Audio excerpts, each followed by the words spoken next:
One more time. What?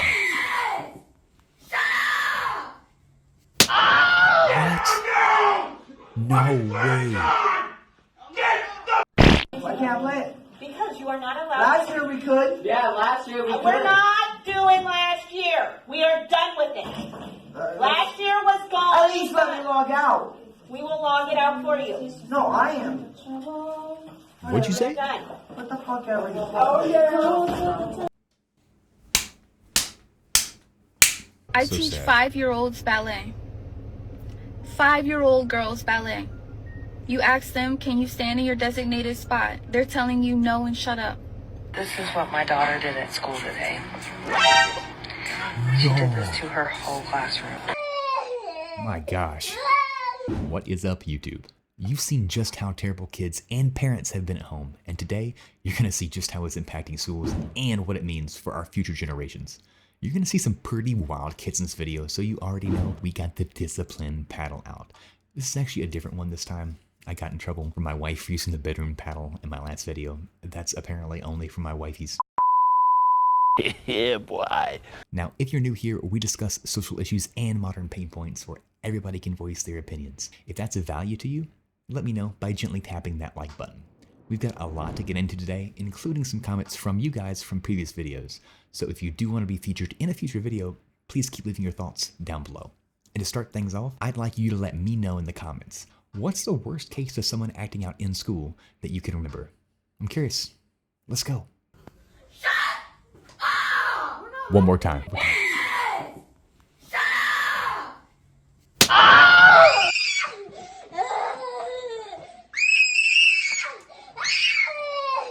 My gosh.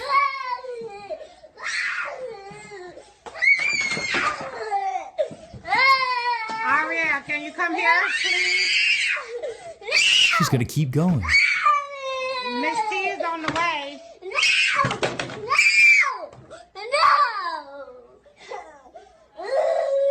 Do you need to take a breather?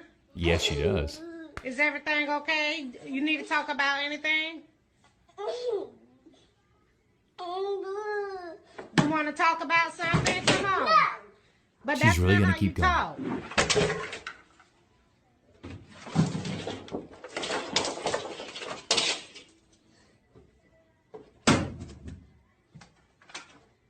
Not the board. Y'all, now that is pretty bad. I've seen some pretty real-world examples of kids that age just going kind of absolutely wild from like the gym, kids center, sometimes even the church center, but that's been very few far in between. Luckily, people at my church have been much better with their kids, thankfully, but I just can't imagine my kid doing that, me having to get called to the school and find out that my kid acted like that and literally destroyed the whole classroom. This would break. And that actually leads in to a comment from one of you guys from previous videos. Always wondered how Karens were brought up. This cracked me up. And yeah, I would say that this could be a definite contender for a future Karen, but hopefully we can prevent that before Karen manifests. And also from Lucky here, if my daughter acted that way in any way, stuff would go down. There's no way I would let that brat behave that way. And that I actually love to hear. We have to take control of our kids at a young age. And it starts even honestly younger than that. Because you can see, without that discipline. Sir, there was no reason for this woman to put her hands on my child. So you have a lot of explaining to do. Why did this teacher put her hands on my child today? Sir. My son has a bruise. Sir, I need you to put the phone away. I'm not putting the phone away This is a because... closed meeting. Sir, listen. I understand what you're saying, but the woman put her hands on my son. There's no reason for her to put her hand on my son. Man, what do you have to say for yourself? Why is there any reason for you to put... Excuse me, if you would quit acting like a child for 1 second. Just 1 second. Excuse me?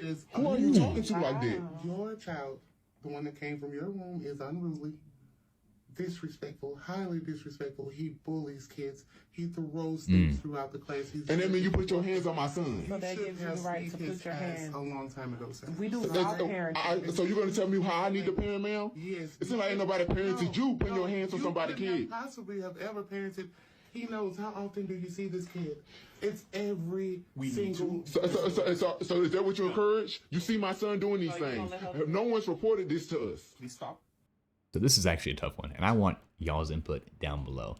Is it ever justified for a teacher to put their hands on a kid? I feel like I'm going to get a very wide array of responses on this one, but to be honest, I feel like the only situation where that would be justified is if another child was in harm's way. God forbid, should never ever be the case. Imagine having a child in your class every single day. He's bullying kids. He's causing ruckus. He's destroying things. Eventually, you're going to lose your cool. And teachers are not babysitters. They're educators. Teachers moving from educators to babysitters, and thus them trying to also assume the parent role in addition to their education duties, and it's failing because they can't. That's not what they're paid to do, and that's not what they should have to do. That's our job as parents. So let me know in the comments, do you think that's right or not? And that leads into this comment from Lizzie, who said that structure, consistency, rules, and consequences begin at 1 year old. That's pretty young, and I actually agree with her. These structures do begin at that young of an age, and we've already started that with my daughter, who's 14 months old. She says people need to watch nanny shows, and I would agree that sometimes, yeah, that does work. And she says she's a special educator, and she says she does not hit her child nor students, and she has great kids and good classroom management. So what does that tell us for that example?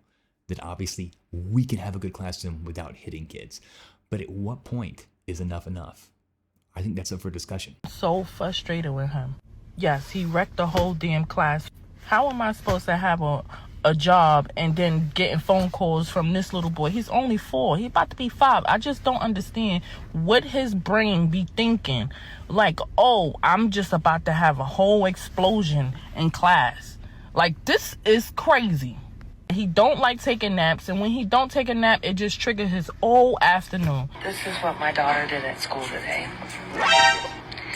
She did this to her whole classroom.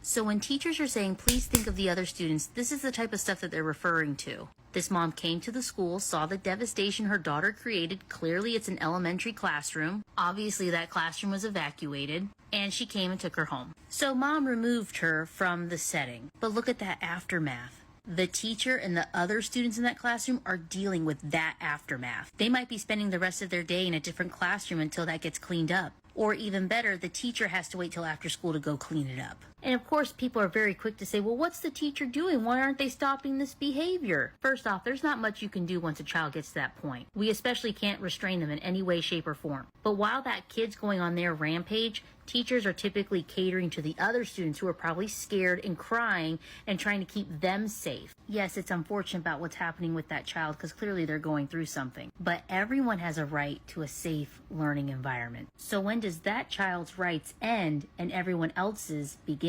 The creator led is such a great question, and I would actually open that up again to you guys in the comments. Let me know, what do you think? When does the child's rights end and everybody else's rights begin? In that example, she literally destroyed an entire classroom. How could that ever be okay in any scenario? And we don't know what discipline's happening at home, right? We have no clue what's going to happen or what did happen to that girl. If anything, there's a chance that nothing happened at all. And if that's the case, then that child will never learn from their behavior. But in my house, until it busts. Now, hopefully I'm never going to have to do that. But I want to know, what would you guys do if you came to a classroom and found out that your child did that? This one is from Phoenix Strong. She says this is crazy and also just culture raising them instead of their parents. And we're actually going to hear later on from a teacher about how culture has almost destroyed the kids that she's been teaching. And write your notes. And Just then drawn all over put them in your notebook when you find your notebook. Put a piece of paper in your notebook.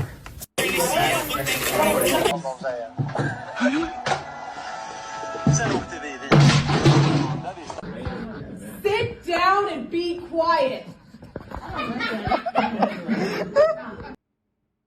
Throwing chairs in school and laughing at the teacher when she says to shut up. I'm telling you, if I had laughed, look at me, if I had laughed like that at my teacher in 7th grade, okay, her name was Mrs. Skinner, okay, she would have taken this and she would have skinned my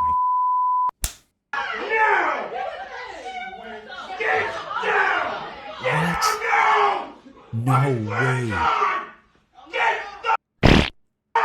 Y'all, I can't even blame the teacher, honestly. I took a look at the comment section and they were kind of on his side. I mean, literally standing on the table, and that girl had to be at least 17, 16. That's what it looks like. So she's gone her entire, almost adolescent life without any discipline whatsoever. That much is clear. Honestly, I think that guy probably had enough. I can't say that I blame him for acting that way, honestly.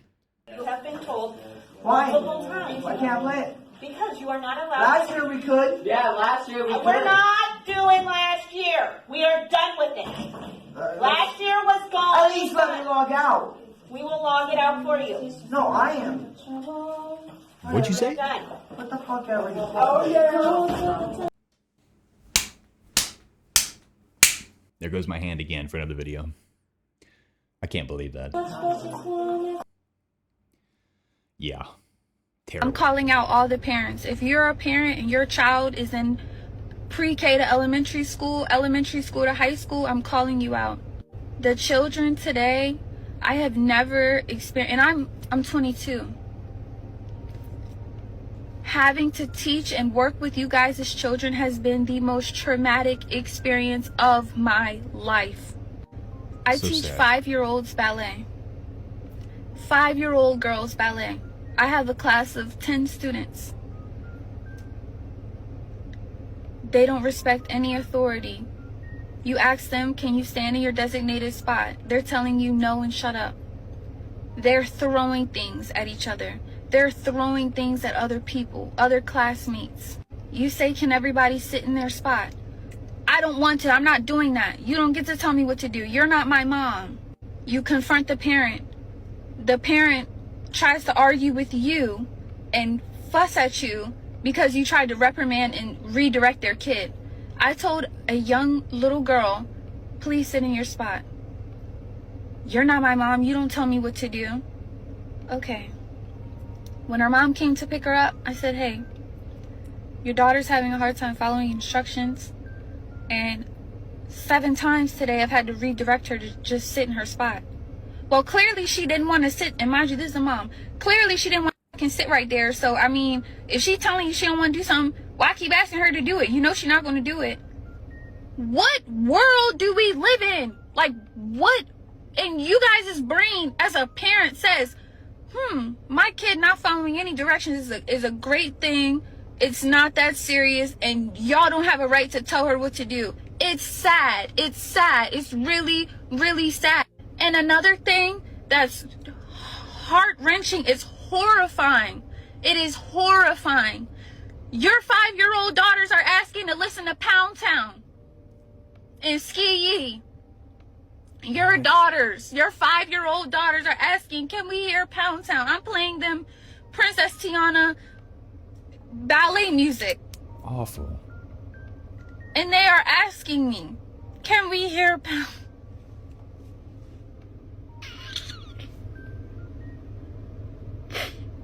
I don't know what to do. I don't know what to do. And I'm so scared for these little girls today because this is the most insane agenda push I have ever seen in my life. We do freeze dance. You guys' daughters are twerking at 5. 5. Where's the parenting? Where's the boundaries? Where's the help? Y'all are not helping your kids. You're hurting them. Yes. You guys are hurting them. I come every day dressed, ready to go, and I'm in school too. I'm in college. I mean, I put bows in my hair. I'm wearing leotards. I'm trying to get them interested in like proper things for their age, and you guys are exposing your kids to this raunchy secular music. Why is you guys' 5-year-old daughters singing Pound Town? And it's just really, really, really, it's upsetting. Huge shout out to the educator here who decided to voice her opinion. 5-year-old kids. Imagine my 5-year-old daughter requesting to listen to crap like Pound Town. I mean, we get down with some country in my house, you know what I'm saying, but not Pound Town. That ain't what we do. And I think it just goes to show that, you know, kids are a reflection of what their parents are, and that just is what it is. We talked about that before, right? But to be honest with you, this is clear evidence that we are destroying society. We are doing it to ourselves. And if we don't stop something, it's just going to get worse and worse and worse. Let me know what you think down below. Are your kids asking to listen to this kind of crap? Verbal assassin. The bad part is their children will take this attitude in a society around other people. But the difference is other people will humble your child, or your child will end up in prison because they have no boundaries. So I think this kind of ties in perfectly to what she said, right? Because children take the attitude that they're given by their parents, because they're going to reflect exactly what they see at home, and they take it into society. And if that's never corrected, they end up in jails. You know, our church does some amazing work in prisons, and a lot of those people would be in entirely different situations in life if they had been raised by someone else. I am so over these students feeling like consequences are beyond them. I'm not understanding how when they do something, they don't understand the consequence for it. And I have never seen the level of disrespect I'm seeing right now in this group of kids this year. Like, COVID is not to blame for that. And honestly, we have sat down in meetings where parents are crying. And who is to blame for this? Where are these kids getting this from? They're looking for school to be some type of party where they come to school, play around with their friends, and then at the last minute, oh, what can I do to get my grade up? You can listen the first time, and you can do what somebody asks you to do. No pencils. Where's your materials? I don't got none. First of all, your grammar is wrong. Well, that's your job to give me a pencil.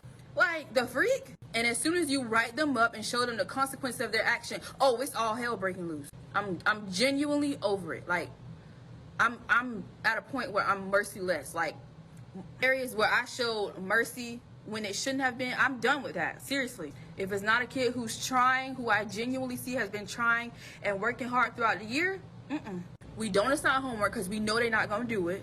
We go through the classwork with them so they can get it complete. And still, they still don't get it done. And here come parents in meetings. Oh, well, I wonder why a teacher didn't call me earlier. Why weren't you checking your child's grades earlier and you contact us? Yes. It's getting to a point where parents are saying in meetings, well, if they have to fail, let them fail. And that's what it's looking like for me too. Because bending over backwards to help somebody who really does not want to be helped but wants something handed to them. No, that is not how life operates. Want somebody to push them through the system. No, you're going to work for this. Just like the other kids had to work for it. I couldn't have said it better myself. She is hitting the nail on the head. You have to work for things in life, and parents are teaching absolutely no accountability. You know what would happen to me in school in the 90s if I had to come to school without binders and pencils and being prepared? I would have been in the principal's office. My parents would have came in asking me why I wasn't prepared.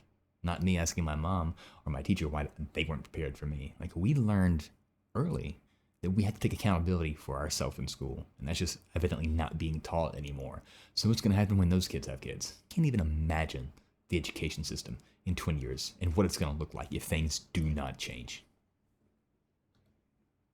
Parents, I am begging you to listen to me. I'm a teacher, and there is a pattern I have noticed throughout my teaching career that it's not talked about enough. As a teacher, there is one thing that signals to me whether or not your child is going to be a behavior problem in my class for the entire year. It's not race, it's not gender, it's not religion, it's not their home life, whether or not they're in foster care, if they come from a split home, it's none of those things. All children at some point in time make dumb decisions. That's just part of life and part of growing up. But if every single time your child is getting in trouble, you are immediately jumping to their defense without question, verbally attacking the teacher, the principal, whoever, and refusing to hold them accountable for any reason whatsoever, you are setting your child up for a lifetime of disappointments. Sorry to pause. I want to know in the comments down below, parents out there, if you have peers and friends that also have parents, let me know if you've experienced the exact same thing where they always come to their children's aid, because my mom certainly didn't, and most of the time it's because I was up to some bullcrap and I didn't deserve to be defended anyway. Failures and a whole lot of confusion. And of course, this type of behavior makes it really difficult on your child's teacher and everybody else in her classroom, but that's not even what I'm talking about. What I'm trying to tell you is that you are hurting your child by not making them take any responsibility, holding them accountable for nothing. If that goal of creating a good person is not mutual between the teacher and the parent of the child, there's only so much teachers can do. Learning how to be a good person, it has to happen at home. Such a good point from her. And I couldn't agree more. We have to take action at home. It starts with us as parents. We're responsible for our kids, and we always will be, and that's how it should always be. I can't wait to hear you guys' thoughts down below. I'll see you on the next one.